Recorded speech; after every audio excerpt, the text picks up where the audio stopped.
Pastor, if you were married to me, I would remind you that women, like elephants, have long memories, and that saying that a much older person would be speaking would land you in the doghouse tonight.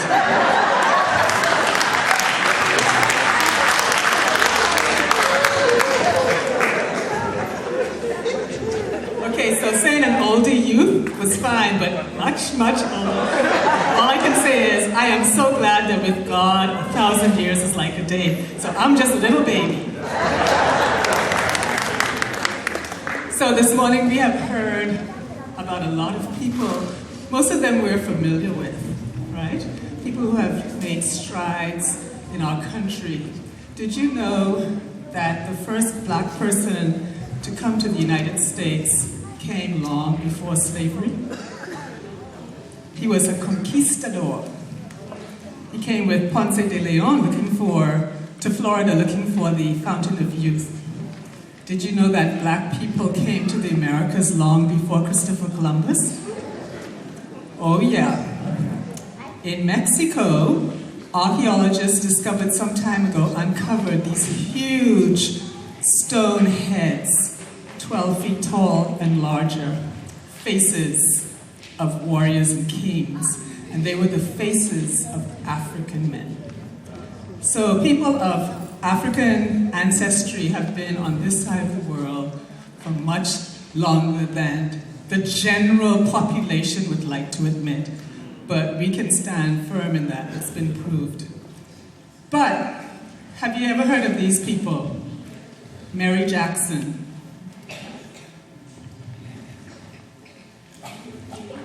Katherine G. Johnson, Dorothy Vaughan. Their life stories were relatively unknown until the publication of a book by Margaret Lee Shetterly, who herself is an African-American woman. Her father used to tell us stories about black women who worked at NASA. Her father was an engineer at NASA, and he would tell her all these stories. So in 2015, she wrote a book entitled Hidden Figures, the story of the African-American women who helped win the space race. And this past year, the book was made into a movie. So we're going to see a little bit of that.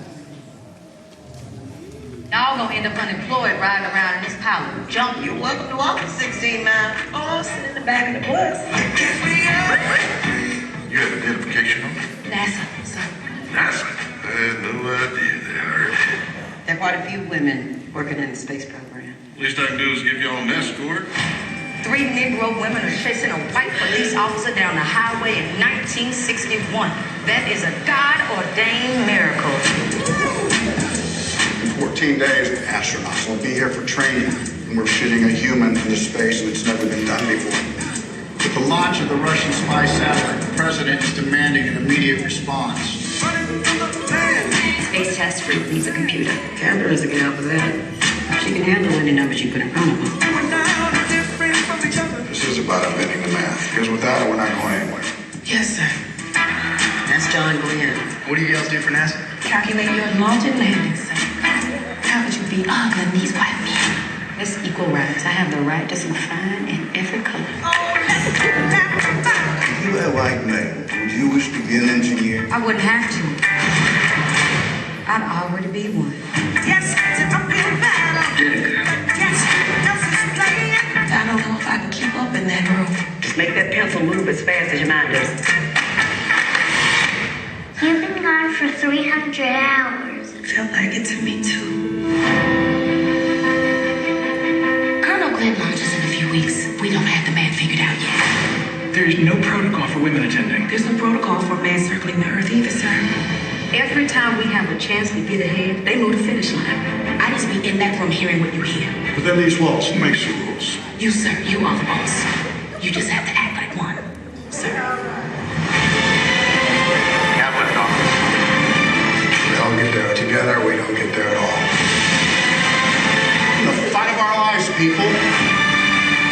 My gals are ready. watching. I got a warning light. Go find Catherine. Colonel Glenn? There's a real fireball outside. It's getting a little hot in here.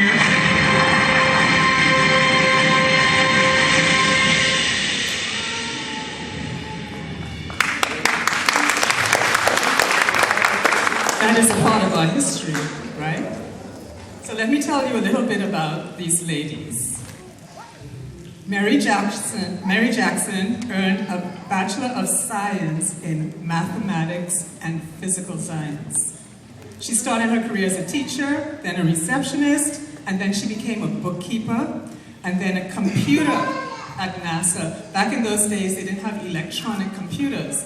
They had people who actually did all the calculations, and they were called computers. So she was a computer. But she had dreams of being an engineer. She had 2 strikes against her, however. She was a woman, and she was black. And these were the days of segregation, of course. So when she decided to become an engineer, she had to go and plead her case and fight to be able to study with white students. But she successfully completed the engineering program, and she became NASA's first black female engineer. Katherine G. Johnson was a math genius, a whiz kid. In fact, she made being a nerd look cool.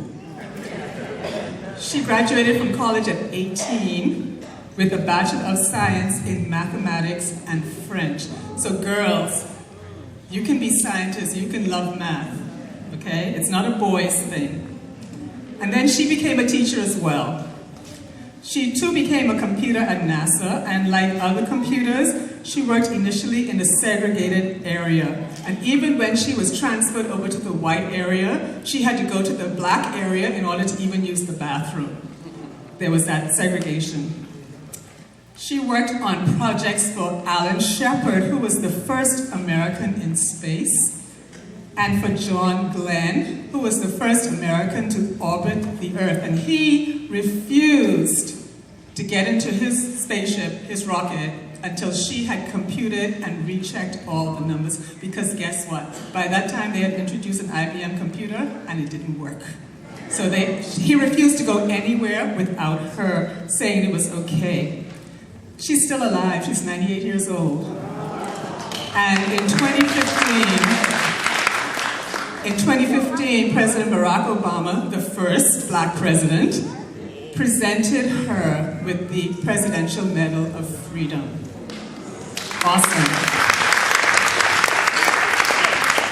And then Dorothy Vaughan received a Bachelor of Arts in Mathematics.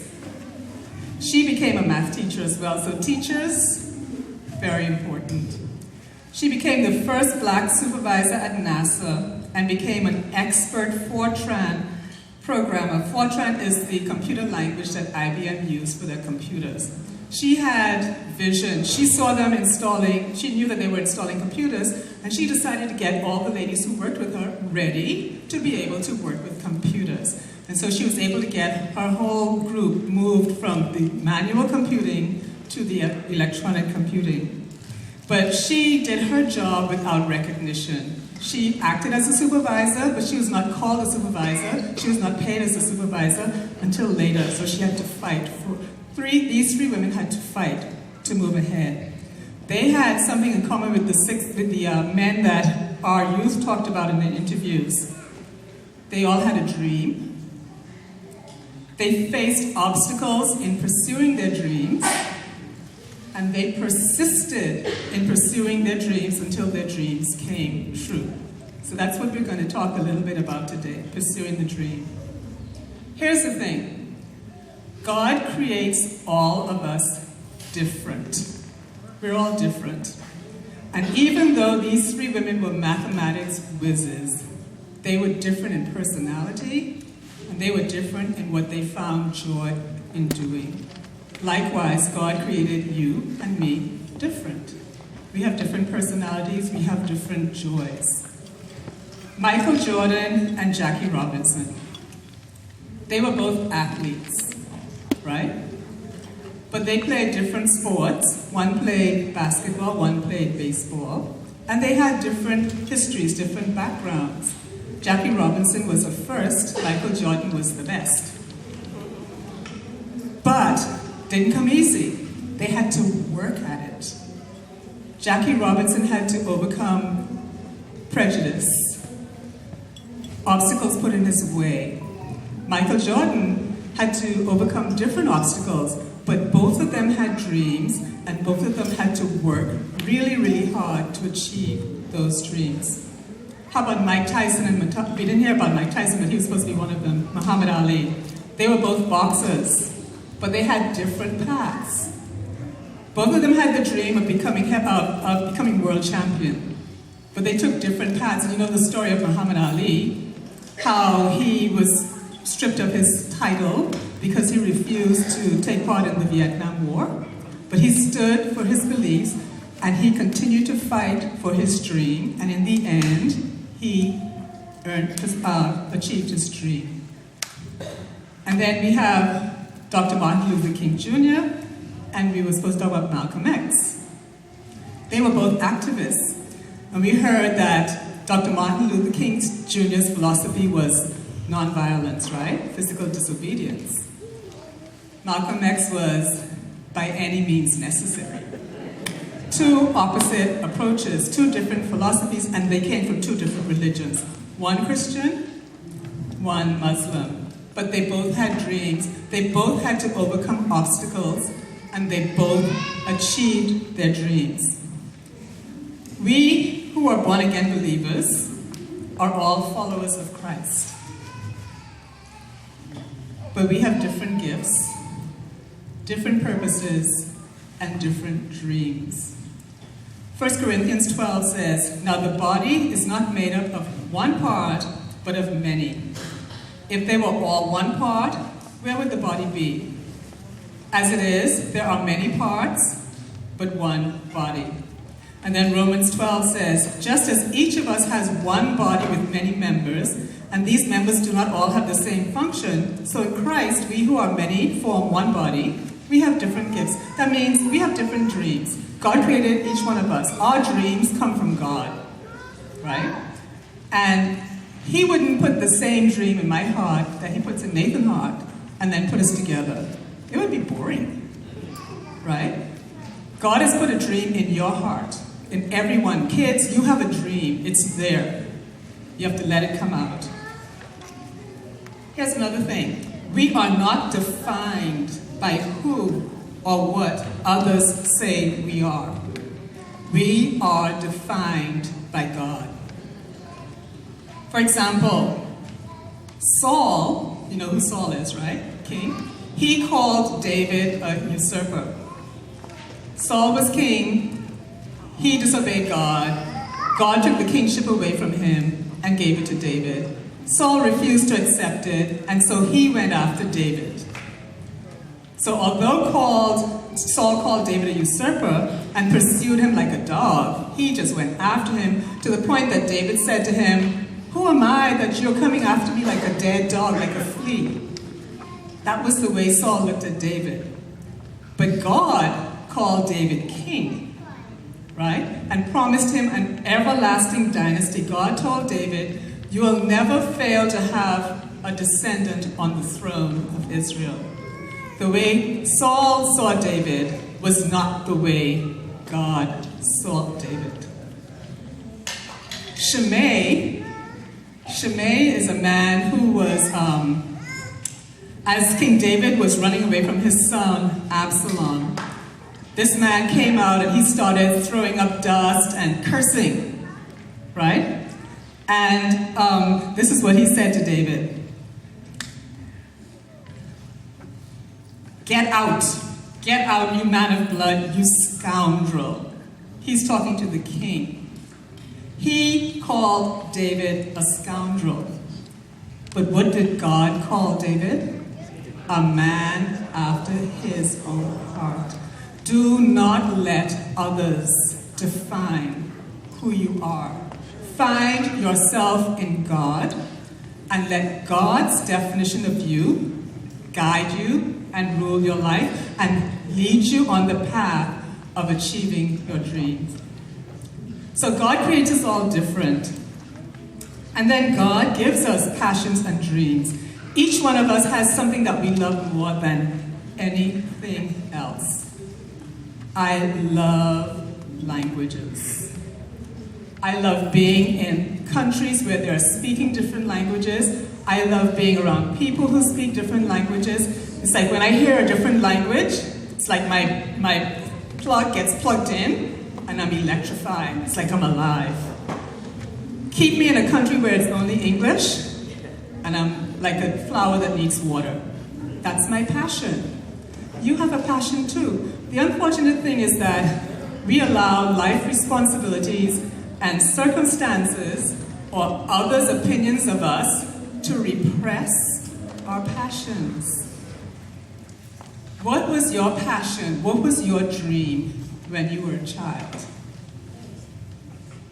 Think back. What was it? My dream was to be an interpreter at the United Nations in Geneva, Switzerland. And then I was going to become ambassador. That was my dream. I was 12 years old. That was my dream. It's still there. The dream is still there. I've achieved it in a different way, but I acknowledged recently that I didn't achieve the dream. So now I have to go and do it. I have to go, even though I'm a much, much older youth.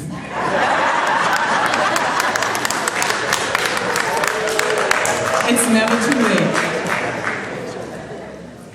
Miles Monroe, who is like the greatest evangelist who came out of the Bahamas, he wrote about something called dreamless poverty. He said, the poorest person in the world is the person without a dream. The most frustrated person in the world is the person with a dream that never becomes reality. I am certain that every individual on this planet, no matter which race, culture, nationality, or socioeconomic status, has had a dream of some sort. The ability of children to dream is a natural instinct instilled by the Creator. No matter how poor or rich we are, whether we were born in the bush village of an underdeveloped nation or amid the marble floors of the aristocracy of society, we all have childhood dreams. These dreams are visual manifestations of our purpose, seeds of destiny planted in the soil of our imagination. I am convinced that God created and gave us the gift of imagination to provide us with a glimpse of our purpose in life and to activate the hidden ability within each of us. Purpose is the reason why something was made. It is the end for which the means exists. It is the source of the dream and the vision you carried in your heart from childhood. It is the key to your fulfillment. The Bible tells us, may God give you the desire of your heart and make all your plans succeed. It tells us to delight ourselves in the Lord, and He will give us the desires, the passions of our hearts. A desire is something that we are passionate about, something that is at the core of our being, not just a I would like to do, not just a I wish. This is what I am yearning to do. That is my passion.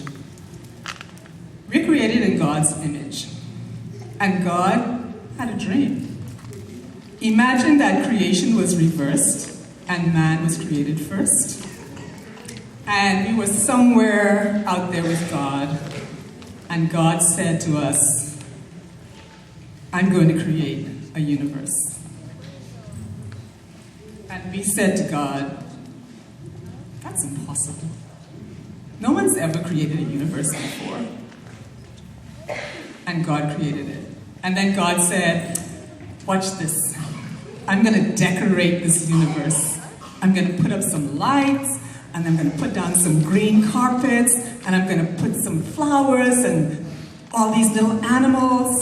Like, I'm going to make some frogs and toads. And we say, no one's ever done that before. And then I'm going to make beautiful lilies for them to play on. And we say, what is a lily? Why don't you just go back to being God? That's what happens, that's what it's like when somebody says to you, why are you thinking about that? That's impossible. No one's ever done that before. You must be crazy. Why don't you go become a teacher or a doctor or a lawyer?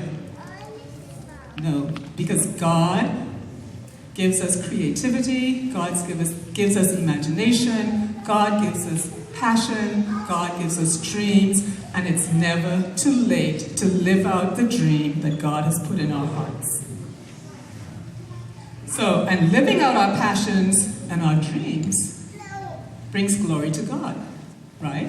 Because we're using what God gave us. We're becoming and being the people that God has created us to be. God didn't create me to be like Sister Yvonne. I always like to pick on Sister Yvonne because I know I'm safe.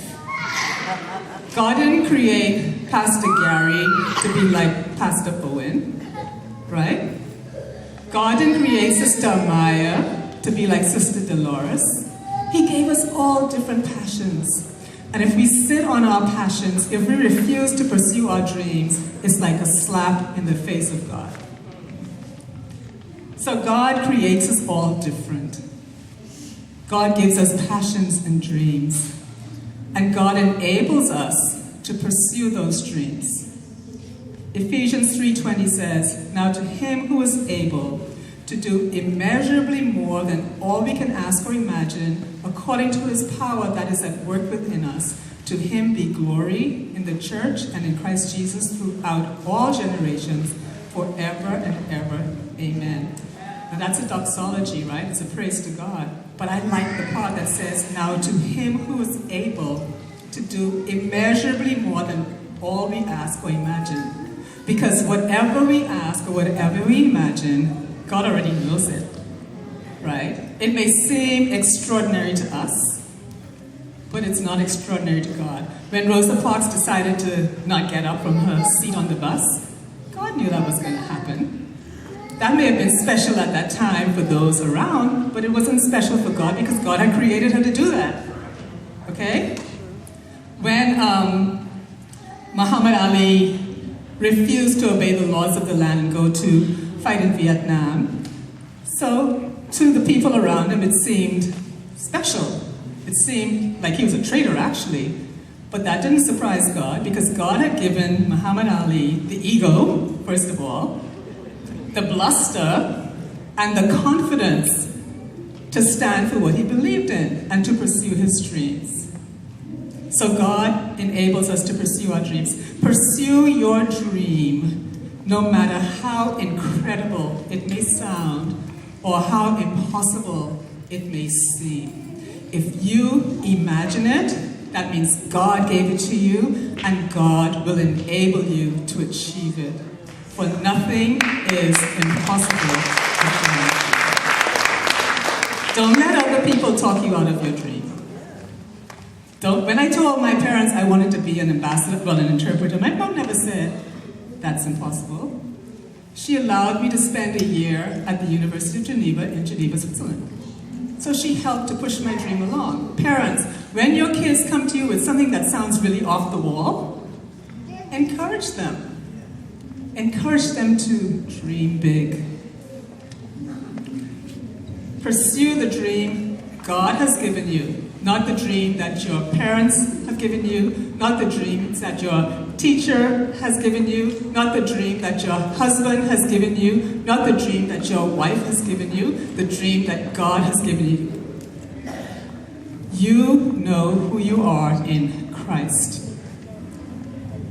God said to Jeremiah, "Before I formed you in the womb, I knew you. Before you were born, I set you apart." Now your parents, your teachers, and your spouses should help guide you along the road to achieving your dream. They shouldn't be the ones to squash your dream or tell you what the dream is. I know in Caribbean society, the goal is to be a doctor or a lawyer or a high-level civil servant. A lot of parents don't like, at least in the Bahamas, don't like their children being teachers, right? You want to have the high-level job or occupation or profession. But maybe God puts in your heart the desire to make beautiful furniture. So you have a mathematician's brain, but you want to make furniture. You can use your mathematician's brain to make the most beautiful furniture that has ever been made, because that is your passion. That's what it's all about. And don't take your dream to the grave. Don't die with your dream unpursued. It's like getting a really awesome gift from God and giving it back to Him. It's like somebody buying you, what's the best car nowadays? Okay, like somebody buying you a Ferrari, right? You always wanted a red Ferrari. You wake up one morning and there's a red Ferrari on your driveway, and you refuse to even get in the car. That's what dying with your dream looks like. Your dream is a gift. God gave you that gift because He knows that you are the person to develop it, pursue it, achieve it, and have an impact on those around you and on the world, and in so doing glorify Him. So pursue your dream. Now, pursuing your dream means hard work and sacrifice. I think about David. David, his dream, he knew his purpose was to be king, but it didn't come easy. He spent, I think it's about 13 years running away from Saul before he became king of all Israel. He had to give up the comfort of his home, his wife, his friends, to be on the road. Sacrifice. And then he dreamed about building a temple, and what did God say to him? You're not the one to build the temple because you've shed blood. But he didn't give up on his dream. What did he do instead? He paved the way for the temple to be built. So he took his own money, his own gold, his own treasure, and he put it aside. He got his officials to donate to the building of the temple, and he set up everything for the building of the temple so that when he died and Solomon came into power, the temple could be built with no problem. Think about the Apostle Paul. His dream was that, well, first of all, Jews, but most of all, Gentiles would come to know the Lord Jesus Christ. He took the gospel to Asia and to parts of Europe, and his ultimate dream was to go to Rome. It wasn't easy. Here's what he says. Talking about other teachers of the gospel. Are they servants of Christ? I am out of my mind to talk like this. I am more. I have worked much harder, been in prison more frequently, been flogged more severely, and been exposed to death again and again. 5 times I received from the Jews the 40 lashes minus 1. That was the most you could whip anybody. 5 times. 3 times I was beaten with rods. Once I was stoned. 3 times I was shipwrecked. I spent a night and a day in the open sea. I have been constantly on the move. I have been in danger from rivers, in danger from bandits, in danger from my own countrymen, in danger from Gentiles. In danger in the city, in danger in the country, in danger at sea, and in danger from false brothers. I have labored and toiled and have often gone without sleep. I have known hunger and thirst and have often gone without food. For I have been cold and naked. Besides everything else, I face daily the pressure of my concern for all the churches. Sacrifice, hard work. And so, in pursuing your dream, you're going to face obstacles. You're going to have to make sacrifices. You're going to have to work hard, but keep your eye on the prize. Here's what we need to do. We need to be daring. D-A-R-I-N-G. D, dream beyond the ordinary. God doesn't need ordinary. He wants extraordinary because you are extraordinarily made. Dream beyond the ordinary. A, avail yourself of the opportunities to make your dreams come true. You want to build beautiful furniture? Take a furniture building class. Do well in school. Map out the path. R, resist being like everyone else. It's no fun. Speaking from personal experience, I couldn't be like everyone else because at 13 I hit 6'1". I weighed 95 pounds, which was all knees and elbows. So I stood out. I remember when I was working, I worked in Switzerland, so my dream came true in a certain way. I worked in Switzerland for a year, and the head of the bank said to me, "We don't have a residence permit for you, so stay low, don't stand out." I was the only black person in the city. How was I supposed to stay low and don't stand out? Resist being like everyone else. That's D-A-R-I. Ignore those who want to stand in your way. Don't listen to the ones who are biting away at your dream, who are cutting you down. Go to the ones who are building you up. They may not understand what you're talking about, but they are encouraging you. Because in the long run, it is God who's going to enable you to achieve what you set out to do. N, never give up on your dream. Never give up on your dream. John Glenn dreamed of being in orbit around the Earth. No one had done it. Well, the Russians did something, but he became the first American to orbit the Earth. How about the astronauts who went to the moon? Never give up on your dream.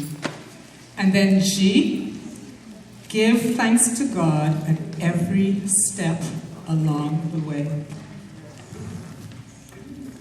Jesus was daring.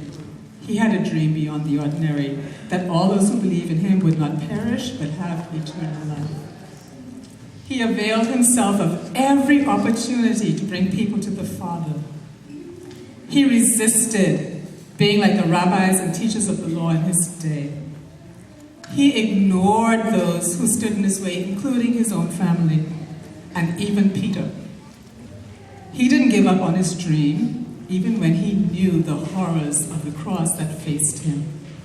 And he gave thanks to God, often in public and in private. You know, Jesus knew the cross was before him, but he also knew what came after the cross, the gift of salvation to the world. He could have turned back as he was riding that donkey into Jerusalem on Palm Sunday, but he rode on. And we can hear the shouts, "Ride on, King Jesus, no man can hinder thee."